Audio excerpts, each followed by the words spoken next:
Our first passage today is Matthew chapter 7, verses 1 through 5. Do not judge, so that you may not be judged. For the judgment you give will be the judgment you get, and the measure you give will be the measure you get. Why do you see a speck in your neighbor's eye, but do not notice the log in your own eye? Or how can you say to your neighbor, let me take that speck out of your eye, while the log is in your own eye? You hypocrite! First take the log out of your own eye, and then you will see clearly to take the speck out of your neighbor's eye. The next verse will be Luke chapter 18, verses 9 through 14. Jesus also told this parable to some who trusted in themselves that they were righteous and regarded others with contempt. 2 men went up to the temple to pray, one a Pharisee, the other a tax collector. The Pharisee, standing by himself, was praying thus, God, I thank you that I am not like other people, thieves, rogues, adulterers, even like this tax collector. I fast twice a week. I give 1/10 of all my income. But the tax collector, standing far off, would not even lift his eyes to heaven, but was beating his breast and saying, God, be merciful to me, a sinner. I tell you, this man went down to his home justified rather than the other.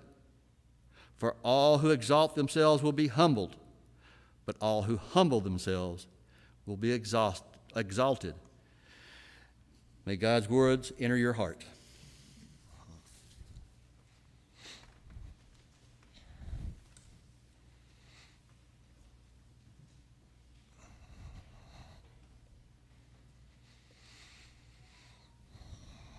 Long before there were sanctuaries or steeples or capital campaign committees, back when Christians secretly met in houses to avoid the Roman persecution, the church has struggled with what it means to be a disciple. And that's why I've been doing this series about how we're supposed to behave and live as disciples. We need to be reminded that discipleship isn't easy. In fact, following Jesus asks something of us. In the early days of the church, Christians, they risked everything to follow Jesus. In Luke 9:23, Jesus told his disciples, if any want to become my followers, let them deny themselves, take up their cross daily, and follow me. Now, Matthew and Mark also include this passage too, but I love Luke's because he reminds us that this is a daily thing. Take up your cross daily. And then in Luke 13:24, Jesus tells his disciples to strive to enter through the narrow door, for many, I tell you, will try to enter and will not be able. And Matthew's Gospels elaborate on this a little bit by adding, for the gate is wide and the road is easy that leads to destruction, but the gate is narrow and the road is hard that leads to life. So following Jesus isn't for the faint of heart. If you want the easy way, then by all means, you take the easy path. But remember, that path, according to Jesus, leads to destruction. So Jesus was in his early 30s when he taught this, but his life was cut short because he didn't choose the easy way.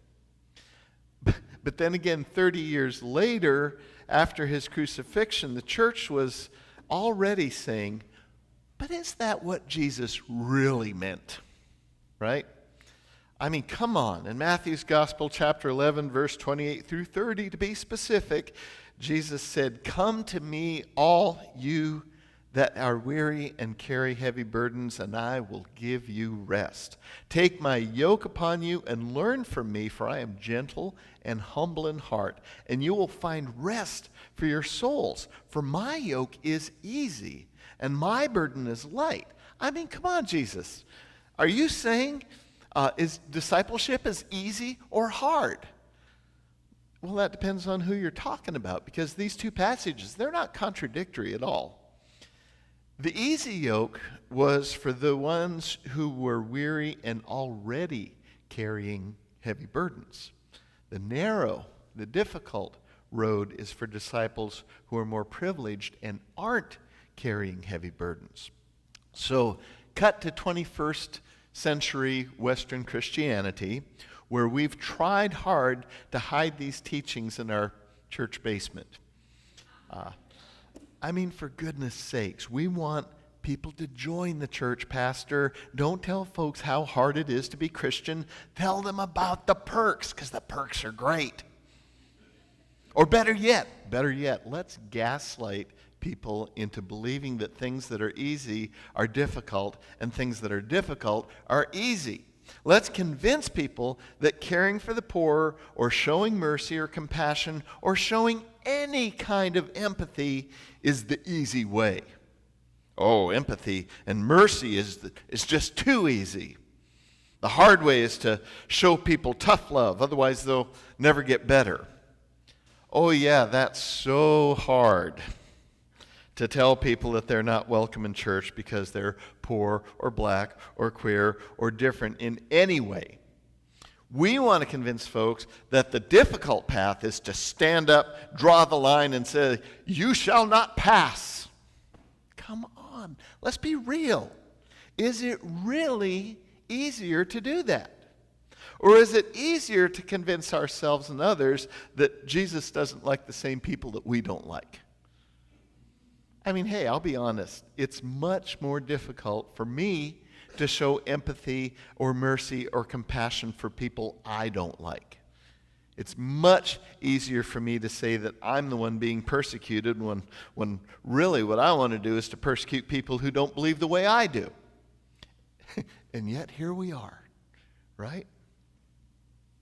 So how about we talk about that scripture Gary read, because that's what we're supposed to be doing here, Pastor, right? Stay on the plan. Okay, here we go. Luke. To give you some context about that passage that Gary read, this passage is a part of a series of parables that Jesus told to this group of Pharisees that were questioning his teachings. Now, the parable on the table this morning is known as the parable of the Pharisee and the tax collector. Now, if you've got a King James version, an old-style King James version, it is the Pharisee and the publican, which isn't what you're thinking. That's an old English way of saying tax collector. St. Augustine called it this. St. Augustine called it the parable of the humble and the proud, which I like because it doesn't focus on the contrast of social roles, but rather on attitude. So what's going on here?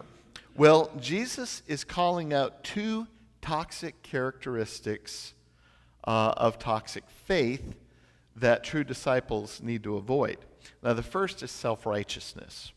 Jesus is addressing those who trusted in themselves that they were righteous and regarded others with contempt. The Pharisee in this story, the one in the temple, clearly felt superior to other people, especially those sinners who he mentioned, robbers, adulterers, tax collectors.